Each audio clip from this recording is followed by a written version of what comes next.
নমস্কাৰ বন্ধুসকল, টিভিৰ সন্মুখত আহি কেমেৰা দেখিলে বিজেপিৰ নেতা মন্ত্ৰীসকলে টিভিৰ সন্মুখত আহি আমি অসমীয়াৰ ৰক্ষক, আমি নাথাকিলে আমাৰ অসমৰ আই মাতৃ শেষ হৈ যাব, আমি নাথাকিলে অসম শেষ হৈ যাব, এনেকৈ চিঞৰি থাকে। আজি যেতিয়া অসমীয়া আই মাতৃ পানীৰ তলত ককবকাই আছে আৰু অলপ সাহায্য বিচাৰি আছে, তেতিয়া কিন্তু আমি দেখা পাইছোঁ একাংশ বিজেপিৰ নেতা মন্ত্ৰীসকলে ৰাজীৱ ভৱনত গৈ ধৰ্ণাত বহি আছে। ৰাহুল গান্ধী বোলে মোদীৰ ঘৰত সোমাই গৈছে। এতিয়া বন্ধুসকল, আপোনালোকে কওক, এইটো সময়ত বিজেপিৰ নেতা মন্ত্ৰীসকলে প্ৰতিবাদ কৰা টাইম নেকি? এইটো সময়ত বিজেপি নেতা মন্ত্ৰীসকলে ধৰ্ণাত বহা টাইম নেকি? তেওঁলোকেতো সদায় টিভিত লেকচাৰ মাৰি থাকে, আমি অসমীয়া জাতিৰ আমি নাথাকিলে অসমীয়া জাতি নাথাকে, আমি নাথাকিলে অসমীয়াৰ আই মাতৃ শেষ হৈ যাব। এতিয়া অসমৰ আই মাতৃসকলক যেতিয়া বিপদত পৰিছে, তেওঁলোকে এতিয়ালৈকে কিয় তাত যোৱা নাই? তেওঁলোকে কিয় তাত গৈ আমাৰ সেই আই মাতৃসকলক সাহায্য কৰা নাই, খা খবৰ লোৱা নাই? যিটো বদৰুদ্দিন আজমলক লৈ কিনে এই মুখ্যমন্ত্ৰী হিমন্ত বিশ্ব শৰ্মাই দিনে ৰাতি পলিটিক্স কৰি থাকে, মিয়া। সেই বদৰুদ্দিন আজমলে কিন্তু আজি 2 কোটি টকা দি সেই ডিব্ৰুগড়, শিৱসাগৰ, যোৰহাট, চৰাইদেউ, তিনিচুকীয়া, লখিমপুৰ, ধেমাজি সেই ঠাইৰ মানুহবিলাকক সহায় কৰি আছে। আৰু কৈছে 2 কোটি টকা দিয়াৰ পিছতো কৈছে যদি আৰু লাগে আৰু দিম। এতিয়া আমাৰ প্ৰশ্ন, এই মুখ্যমন্ত্ৰী হিমন্ত বিশ্ব শৰ্মাৰ বদৰুদ্দিন আজমলৰ ডাঙৰীয়াকৈ ডাবুল পইচা আছে মুখ্যমন্ত্ৰী হিমন্ত বিশ্ব শৰ্মাই।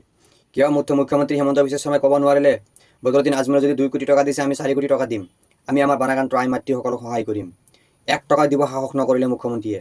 পীযুষ হাজৰিকা ইমান টকা পইচা কিয় নক'লে আমি আমাৰ আই মাতৃসকলক 1 কোটি টকা দিম? জয়ন্ত মল্ল বৰুৱা সদায় কৈ থাকে আমি হিন্দুৰ ৰক্ষক, আমি অসমীয়াৰ আই মাতৃৰ ৰক্ষক। ক'ত গ'লি এতিয়া? তই কিয় আহি কোৱা নাই? এতিয়া যেতিয়া ধেমাজি, লখিমপুৰ, যোৰহাট মানুহে পানীৰ তলত ককবকাই আছে, কিয় 2 কোটি টকা দিয়া নাই, 1 কোটি টকা দিয়া নাই? 1 কোটি টকা বাদে দিয়ে, 1 লাখ টকা কমচে কম দে, মিডিয়াৰ সন্মুখত আহি কোৱা আমি আমাৰ পকেটৰ পৰা 1 লাখ টকা দিলোঁ। এই বিজেপিৰ নেতা মন্ত্ৰীসকলে এতিয়ালৈকে 1 টকাও দিয়া নাই।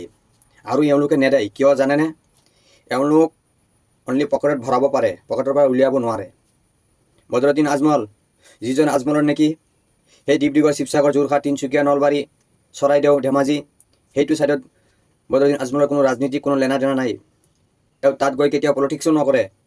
কিন্তু যেতিয়া বদৰুদ্দিন আজমলে দেখিছে আমাৰ আই মাতৃসকলক, দুখীয়া মানুহ পানীৰ তলত পৰি আছে, আই মাতৃসকলে ঘৰৰ চালৰ ওপৰত উঠি আছে, তেতিয়া এই বদৰুদ্দিন আজমলে বিধানসভাত অধ্যক্ষ ৰঞ্জিত দাসক কৈ 3 দিন ছুটি ল'ল। আৰু ছুটি লোৱাৰ পিছত 2 কোটি টকা দি তাত সাহায্য কৰিলে। আৰু বদৰুদ্দিন আজমল ডাঙৰীয়া কৈছে যদি আৰু লাগে আমি আৰু দিম, আৰু সাহায্য কৰিম। কিন্তু যিকেইটা নিজকে একদম হিন্দু বুলি কয়, যিকেইটা নিজকে অসমীয়া ৰক্ষক বুলি কয়, যিকেইটা অসমীয়া আই মাতৃ ৰক্ষক বুলি কয়, সেইকেইটা কিন্তু আজি ধৰ্ণাত বহি ৰাজনীতি ৰুটি সেকি আছে। কিয় জানে? নাগপুৰ যে তেওঁলোকৰ দেউতা আছে, দেউতাকক খুচি কৰিব লাগিব। দিল্লীত যে RSS মোদী আছে, সেই মোদী RSSক খুচি কৰিব লাগিব, সেইকাৰণে তাত বহি ধৰ্ণা দি আছে। ইয়াতকৈ আৰু লাজৰ কথা হ'ব পাৰে নেকি? ইয়াতকৈ আৰু লাজৰ কোনো বিষয় আছে নেকি? কওক আপোনালোকে।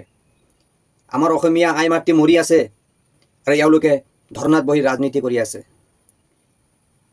আছে। বন্ধুসকল, এই বিজেপি নেতা মন্ত্ৰীসকলকে অসমৰ চাৰিওফালে মাটি, কোম্পানী, বাগানৰ মাটি, ফৰেষ্টৰ মাটি নিজৰ নামত কৰি আছে। কিন্তু এতিয়া যেতিয়া আমাৰ আই মাতৃসকল বিপদত পৰিছে, কিন্তু এই নেতা মন্ত্ৰীসকলে এটাও যোৱা নাই। আৰু আমি যাক তুচ্ছ তাচ্ছিল্য কৰি গালি গালাজ কৰিছোঁ, আমি এটা সম্প্ৰদায়ক গালি গালাজ কৰিছোঁ, সেইটো সম্প্ৰদায়ৰ মানুহ কিন্তু মৌলানা বদৰুদ্দিন আজমল ডাঙৰীয়াই আমাক 2 কোটি টকা দি সাহায্য কৰিছে আৰু আগতে দিম বুলি ক'লে। এটি হ'ল বন্ধুসকল পাৰ্থক্য। আমি যে সদায় কৈ থাকোঁ এই বিজেপি যে মোদীয়ে যে কৈছিল না খাওঁগা না খানে দুংগা, এইটো নহয় কথা। আচলতে এওঁলোকে আপোনালোকক খাব নেদায়, নিজেহে আনি পকেটত সোমাব, এইটোৱে হ'ল কথা। ইয়াৰ পৰা কিছু শিক্ষা লওক।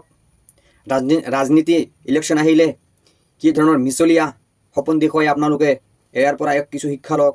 আৰু ইলেকশ্যন আহিলে নিজৰ বিবেকক আপোনালোকে সুধি চাব। যেতিয়া আমি পানীৰ তলত ককবকাই আছিলোঁ, যেতিয়া আমাৰ ঘৰ বাৰী পানীয়ে উঠাই লৈ গৈছিলে, যেতিয়া আমাৰ সৰু সৰু ল'ৰা ছোৱালী পানীত মৰিবলৈ ধৰিছিলে, তেতিয়া আমাক কোনে সহায় কৰিছিলে? মৌলানা বদৰুদ্দিন আজমল ডাঙৰীয়াই 2 কোটি টকা দিছিলে। আজি যদি মোৰ বিশ্বাস, আজি যদি মৌলানা বদৰুদ্দিন আজমল ডাঙৰীয়াৰ 18টা কোম্পানী থাকিলেহেঁতেন, আজি যদি মৌলানা বদৰুদ্দিন আজমল ডাঙৰীয়াৰ যদি গোটেই অসমত ডাঙৰ ডাঙৰ ইণ্ডাষ্ট্ৰী থাকিলেহেঁতেন, মোৰ বিশ্বাস মৌলানা বদৰুদ্দিন আজমল ডাঙৰীয়া 10 কোটি টকা দিলেহেঁতেন। কিন্তু তেওঁতো ইমান ডাঙৰ মানুহ নহয়, তেওঁতো মুখ্যমন্ত্ৰীও নহয়, তথাপি তেওঁৰ সাহায্য অনুযায়ী 2 কোটি টকা দিছে। কিন্তু বহুত পইচাৱালা মানুহ বিজেপিৰ ভিতৰত নেতা মন্ত্ৰী হৈ আছে। জয়ন্ত মল্ল বৰুৱা কিমান কোটি টকা পইচা, কিমান কোটি টকা তেওঁৰ। আৰে জয়ন্ত মল্ল বৰুৱা, তই যে গৰুকটিৰ পৰা গৰুকেইটা চুৰি কৰি লৈছে গিৰিগাই, সেই গিৰিগাইৰ পইচাকেইটা আমাৰ অসমীয়া আহি মাতৃক উভতাই দে। তোৰ পইচা নালাগে, অসমীয়াৰ পইচা যে লুটি চুৰি কৰি যে লৈছিলি গিৰিগাই বিক্ৰী কৰি, সেই গিৰিগাইৰ পইচাকেইটা দে। জয় আই অসম।